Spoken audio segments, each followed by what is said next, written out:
السلام علیکم معزز ناظرین، حضرت ابو ہریرہ رضی اللہ تعالیٰ عنہ مشہور جلیل القدر صحابی ہیں۔ یہ ایک مرتبہ بہت قیمتی کپڑے میں ناک صاف کر کے فرمانے لگے، کیا کہنے ابو ہریرہ کے آج کتان کے کپڑے میں ناک صاف کرتا ہے۔ حالانکہ مجھے وہ زمانہ بھی یاد ہے جب حضور اقدس صلی اللہ علیہ وسلم کے ممبر اور حجرے کے درمیان بے ہوش پڑا ہوا ہوتا تھا اور لوگ مجنون سمجھ کر پاؤں سے گردن دباتے تھے، حالانکہ جنون نہیں تھا بلکہ بھوک تھی، یعنی بھوک کی وجہ سے کئی روز کا فاقہ ہو جاتا تھا، بے ہوشی ہو جاتی تھی اور لوگ سمجھتے تھے کہ مجنون ہے۔ کہتے ہیں کہ اس زمانے میں مجنون کا علاج گردن کو پاؤں سے دبانے سے کیا جاتا تھا۔ حضرت ابو ہریرہ بڑے صابر لوگوں میں تھے، کئی دن وقت فاقے میں گزر جاتے تھے۔ آپ فرماتے ہیں، تم لوگ اس وقت ہماری حالتیں دیکھتے کہ یہ ہم میں سے بعضوں کو کئی وقت تک اتنا کھانا نہیں ملتا تھا جس سے کمر سیدھی ہو سکے۔ میں بھوک کی وجہ سے جگر زمین پر لگا دیتا اور کبھی پیٹ کے بل پڑا رہتا تھا اور کبھی پیٹ پر پتھر باندھ لیتا تھا۔ ایک مرتبہ میں راستے میں بیٹھ گیا جہاں کو ان حضرات کا راستہ تھا۔ اول حضرت ابو بکر صدیق رضی اللہ تعالیٰ عنہ گزرے۔ میں نے ان سے کوئی بات پوچھنا شروع کر دی، خیال تھا کہ یہ بات کرتے ہوئے گھر تک لے جائیں گے اور پھر آدھے خلیفہ کے موافق موجود ہوگا جو اس سے تواضع فرمائیں گے، مگر انہوں نے ایسا نہ کیا، غالباً ذہن منتقل نہیں ہوا۔ یہ اپنے گھر کا حال معلوم ہوگا کہ وہاں بھی کچھ نہیں۔ اس کے بعد حضرت عمر رضی اللہ تعالیٰ عنہ تشریف لائے، ان کے ساتھ بھی یہی صورت پیش آئی۔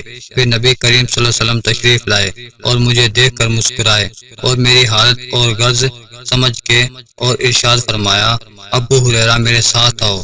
میں ساتھ ہو لیا۔ حضور صلی اللہ علیہ وسلم گھر تشریف لے گئے۔ میں ساتھ اندر حاضری کی اجازت لے کر حاضر ہوا۔ گھر میں ایک پیالہ دودھ کا رکھا ہوا تھا جو خدمت اقدس میں پیش کیا گیا۔ دریافت فرمایا کہ کہاں سے آیا ہے؟ عرض کیا فلاں جگہ سے حضور کے لیے ہدیہ میں آیا ہے۔ حضور نے ارشاد فرمایا، ابو ہریرہ جاؤ اہل صفا کو بلا کر لاؤ۔ اہل صفا اسلام کے مہمان شمار ہوتے تھے۔ یہ وہ لوگ تھے جن کے نہ تو گھر تھے، نہ کوئی ٹھکانہ، نہ کھانے کا کوئی مستقل انتظام۔ ان حضرات کی مقدار کم و بیش ہوتی رہتی تھی، مگر اس قصے کے وقت تقریباً 70 کی تھی۔ آپ صلی اللہ علیہ وسلم کا معمول یہ بھی تھا کہ ان میں سے دو چار کو کسی کھاتے پیتے صحابی کا کبھی کبھی مہمان بنا دیتے تھے، اور خود اپنا معمول یہ تھا کہ کہیں سے صدقہ آتا تو ان لوگوں کے پاس بھیج دیتے اور خود ان میں شرکت نہ فرماتے، اور کہیں سے ہدیہ آتا تو ان کے ساتھ حضور خود شرکت فرماتے۔ ابو ہریرہ فرماتے ہیں کہ حضور نے بلانے کا حکم دیا۔ مجھے حیرت ہوئی کہ اس دودھ کی مقدار کیا ہے جس پر سب کو بلا لو، سب کا کیا بھلا ہوگا، ایک آدمی کو بھی مشکل سے کافی ہوگا، پھر بلانے کے بعد مجھ کو ہی پلانے کا حکم ہوگا، اس لیے نمبر بھی آخر میں آئے گا، جس سے بچے گا ہی کیا۔ لیکن حضور صلی اللہ علیہ وسلم کی اطاعت کے بغیر چارہ ہی کیا تھا۔ میں گیا، سب کو بلایا لایا۔ حضور صلی اللہ علیہ وسلم نے ارشاد فرمایا کہ لے ان کو پلا۔ میں ایک شخص کو پیالہ حوالے کرتا اور وہ خوب سیر ہو کر پیتا اور پیالہ مجھے واپس دیتا۔ اسی طرح سب کو پلایا اور سب سیر ہو گئے تو حضور صلی اللہ علیہ وسلم نے پیالہ دست مبارک میں لے کر مجھے دیکھا، فرمایا کہ بس اب تو، میں اور تم ہی باقی ہیں۔ میں نے عرض کیا بے شک۔ فرمایا لے پی۔ میں نے پیا۔ ارشاد فرمایا اور پی۔ میں نے پیا۔ آخر میں نے عرض کیا یا رسول اللہ صلی اللہ علیہ وسلم اب میں نہیں پی سکتا۔ اس کے بعد حضور صلی اللہ علیہ وسلم نے سب کا بچا ہوا خود نوش فرمایا۔ یہ نبی کریم صلی اللہ علیہ وسلم کا معجزہ تھا۔ 70 آدمی ایک پیالہ پی گئے۔ حضرت ابو ہریرہ رضی اللہ تعالیٰ عنہ وہی صحابی ہیں جن سے اتنی کثرت سے احادیث نقل ہے کہ کسی دوسرے صحابی سے اتنی زیادہ نقل کی ہوئی موجود نہیں۔ اس پر لوگوں کو تعجب ہوتا تھا کہ 7 ہجری میں یہ مسلمان ہو کر تشریف لائے اور 11 ہجری میں حضور صلی اللہ علیہ وسلم کا وصال ہو گیا، کہ اتنی قلیل مدت میں جو تقریباً 4 برس ہوتی ہے، اتنی زیادہ احادیث کیسے یاد ہوں۔ خود حضرت ابو ہریرہ اس کی وجہ بتاتے ہوئے فرماتے ہیں کہ لوگ کہتے ہیں کہ ابو ہریرہ بہت روایتیں نقل کرتے ہیں۔ میرے مہاجر بھائی تجارت پیشہ تھے، بازار میں آنا جانا پڑا رہتا تھا، اور میرے انصاری بھائی کھیتی کا کام کرتے تھے۔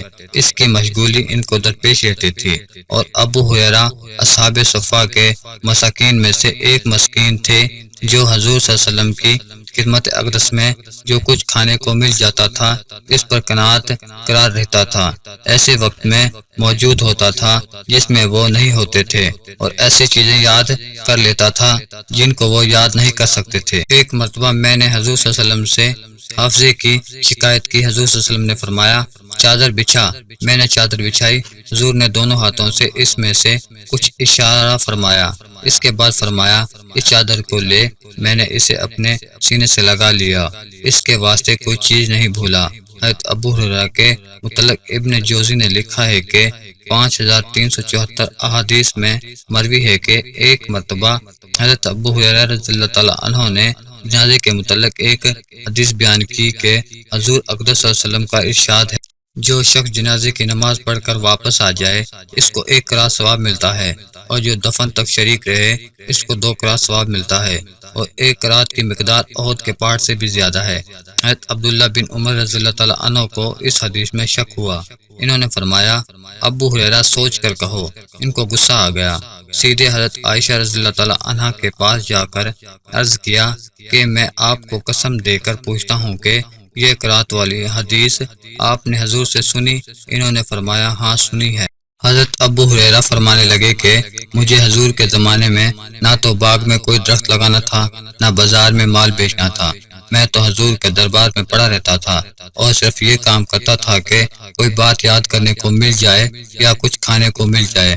اور عبداللہ بن عمر رضی اللہ تعالیٰ عنہ نے فرمایا بے شک تم ہم لوگوں سے زیادہ حاضر باش تھے اور احادیث کو زیادہ جاننے والے۔